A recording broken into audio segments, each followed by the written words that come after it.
Hey there, it's Nina with Walla Stamping. Thanks for joining me today, and this is the project that we're going to be making. This is a little candy box that I made to hold some Dove chocolates, and these I guess are either Easter or spring themed because each one of the little candies has a yellow wrapper with this sweet little daisy looking flower on top, and then they're filled with caramel. Yum! Yum. Who would not love to get this little treat on their desk or in their mailbox or something, just from a friend that wants to say, hey, thinking about you, here's a little treat for you. I know that this kind of little treat would surely make my day. But anyway, it's a very easy, a very quick little box to make, and let me show you everything that you're going to need to make the box. So for the paper, I've got a piece of So Saffron, and this is cut to 6 1/8 by 4 3/8. Then for the little flower and for the frame around the window, I have a piece of Pear Pizzazz. This is cut to 3 1/2 by 2 1/2. And then for all the flowers, I just have little scrap pieces. My window sheet is cut to 2 3/4 by 1 1/4. So that's all the paper and the sizes that you need to make the box. So I also, as usual, have a kit here, and all you need to do to be entered to win the kit is go on over to my blog, leave a comment under the post for this project, which I'm going to call a Dove Chocolate Window Box, and you'll be entered to win that kit. So the first thing we're going to do is get our Simply Scored scoring tool out and get our scoring done. So I'm going to put my So Saffron in here with the 6 1/8 inch side at the top, and this is really easy. You're going to score at 5/8 inch, flip your card around to the opposite side and score at 5/8 inch again.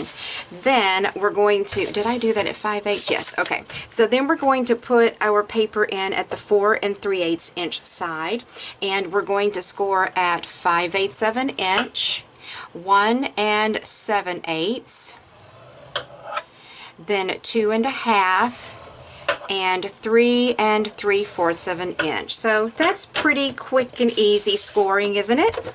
Now I'm going to grab a piece of scrap paper here, and as you can tell, I've already been doing some stamping, and the ink that we're going to be using is Daffodil Delight.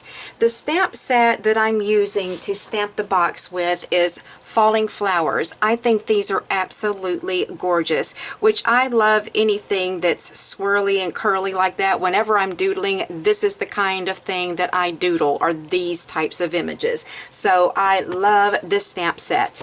The two that I'm going to be using is this little flower and this little swirl here. And what I've done is I have a block E, and I've just mounted both of those stamps on this block together. So let's get to stamping. You're just going to want to do this randomly, and this is a large stamp, so you do want to put some decent pressure on here just to make sure that that whole stamp does get stamped down. And this is such a large stamp and such a medium to small size piece of paper that it doesn't take a whole lot of stamping to get this done. And I just turn my stamp different directions. I want to make sure that this flower does appear on it in places, because the little flower that's on the label of the candies sort of looks like the stamped image that I've got here.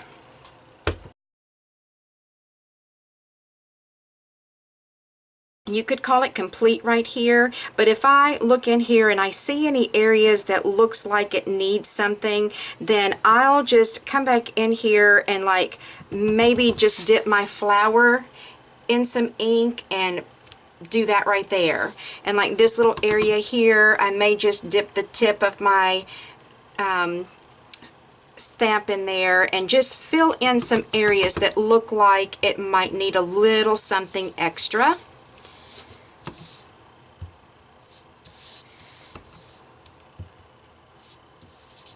Okay, I think that's good right there. Now I'm going to grab my Big Shot. So what we're going to do next is we're going to cut the oval hole out of the center of the box, and I'm actually going to flip this over just so that I can see those score lines better. As a matter of fact, just to make it even more easy for myself, I'm going to go ahead and fold and burnish rather my score lines, just so that I do have a clear perspective on where those score lines are, because I want that hole cut out precisely. I don't want to just guesstimate it. So let me bring my Big Shot back in over here, and these are the ovals layering framelits, or the layering ovals framelits, maybe that's what they're called. I think I said that backwards. So I'm going to be using the next to smallest oval, and it doesn't matter which side you put this on because the scoring is the same on both sides of this box. But what I'm going to do is I'm going to get it lined up between these two score lines evenly and between these two score lines evenly. Now these two, the very edge of my framelit is going to just barely overlap those, so I don't have to worry about measuring those so much.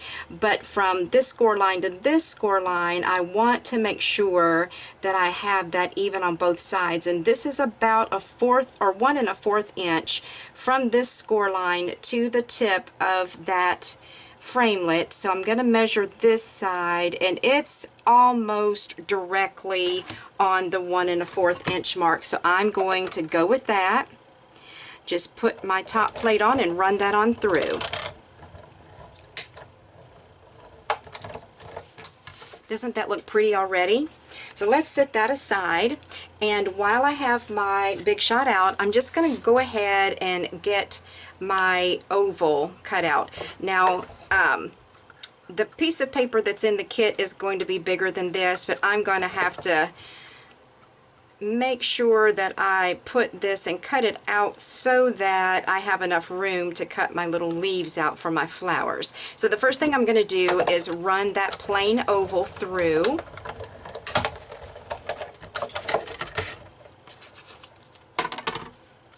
Then I'm going to get, it's actually pretty much the same size oval. It's the next to smallest scallop, or sorry, I'm out of frame. It's the next to smallest scallop circle, which for the most part is the same size as the one you just used, but because it's scalloped, it's going to leave just a very small little bitty bit of this pear pizzazz around the edges.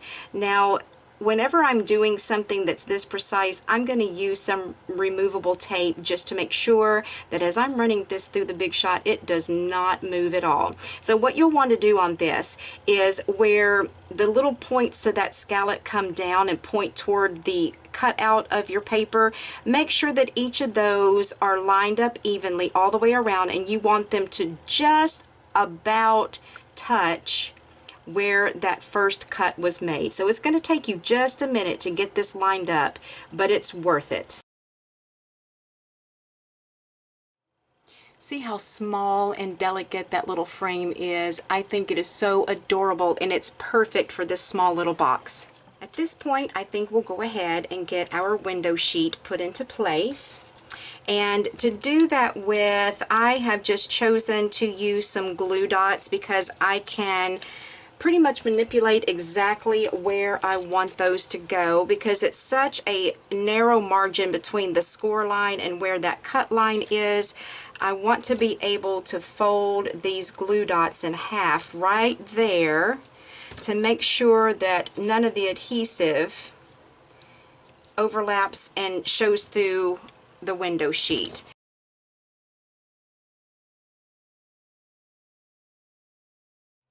Then let's turn this over, and we're going to use our fine tip glue pen to attach this to the front of the box.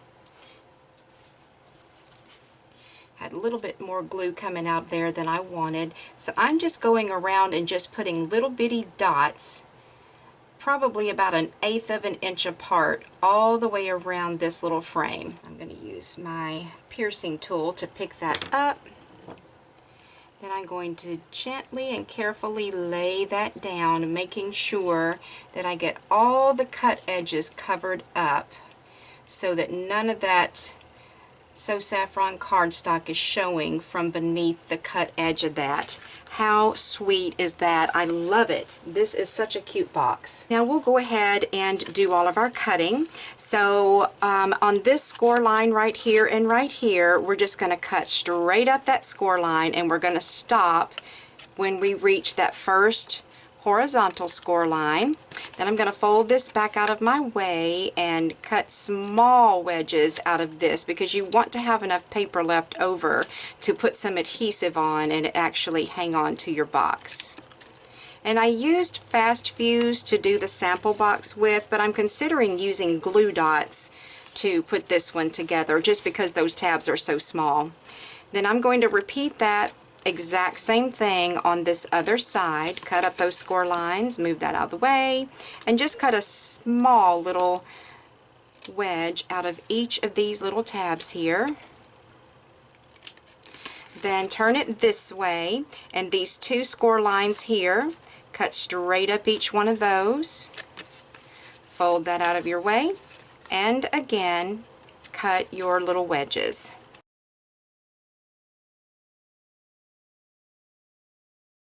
When you're done, this is what you'll be left with, and I do actually think that I'm going to use my mini glue dots to adhere this together.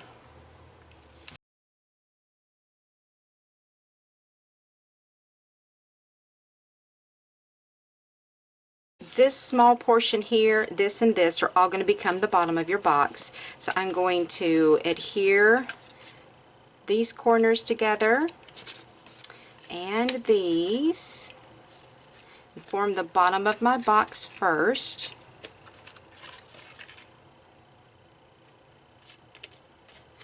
Alright, so there's forming the bottom of the box. Then you'll basically do the same thing on the top to form the lid. And those glue dots for such a small tab are easier to get in place. So now we're going to do some punching and some more stamping actually. I'm going to be using the Whisper White pigment ink to do this with. So I've got all of my little scraps of paper here. And I'm going to stamp one flower on each of these. So what I'm going to do, I guess I should do this first, because I don't want to get any ink into my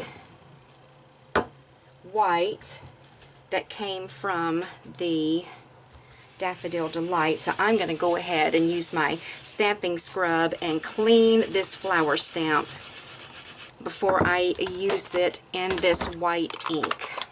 Because as you can tell, there's been a time or two that I've used this and I haven't gotten my stamp cleaned fully, and I got a little bit of pink ink transferred over into my white, and I do not want that to happen, so I got to be more careful. So get that inked up really well, and I usually stamp a couple just and pick the one that I like the best, the one that I think turned out the nicest.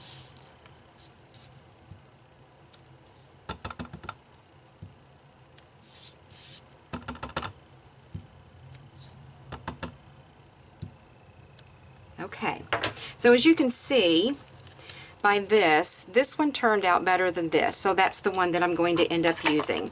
So that's all we need that for, and that ink takes a little bit longer to dry, so I'm going to let that sit for just a minute. And I'm using the, I think this is called the Flower Builder Punch. I'll have the name of it on the screen for sure, but I'm going to punch these out and use those as my leaves.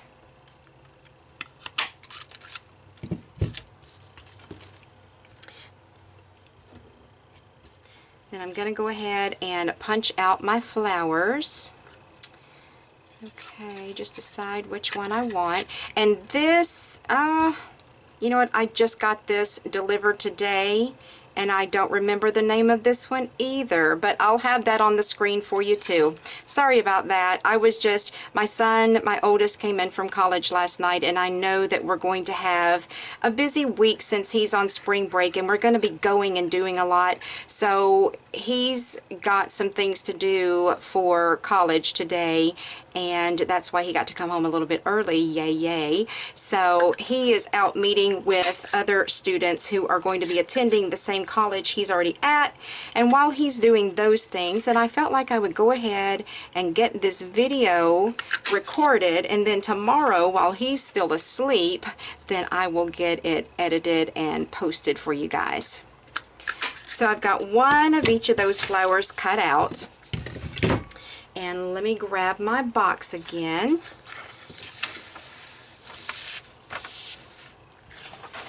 And I'm going to be using glue dots to attach these also. Let's go ahead and put our candy in there. I really, really, really wish that Tucker would have left me a few more pieces of this so that I could have candy in both of the boxes. But that just fits in there absolutely perfectly. Great size little package to give somebody just as a little special treat. So the flowers, we're going to just fold those in half, but have them going at an angle like this. Let me get rid of some of this excess paper here. And then I'm going to grab a glue dot, and I'm going to put this leaf right about here, because I want it hanging over the edge of the box just a little bit. And if that flower is, or that petal is trying to pop up, then just stick another glue dot on it. Then I'm going to layer my flowers, and I'm going to put the Melon Mambo and the Watermelon Wonder on the bottom, and I'm just going to use glue dots to do those with, and I want those hanging over the edge of this frame into the window sheet a little bit. And then this last one, I'm going to use a dimensional to pop that up a little bit to give this box just a little bit more dimension.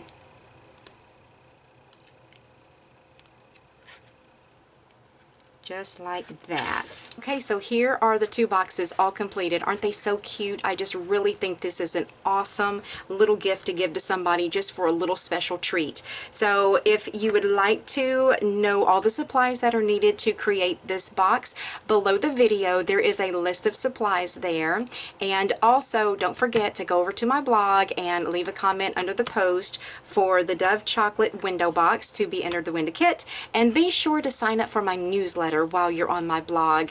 I always send out free tutorials to my newsletter subscribers, and you get to find out about special promotions that I'm doing and sales and different things like that, as not only from me but also from Stampin' Up. So it's a great way, if you love stamping, to get some free tutorials and to find out upcoming news. So I hope that you guys have a very great day and that you enjoyed the tutorial. Oh, don't forget to subscribe to my channel, please, and give me a thumbs up if you like the tutorial. You guys have a great day. I'll talk to you soon.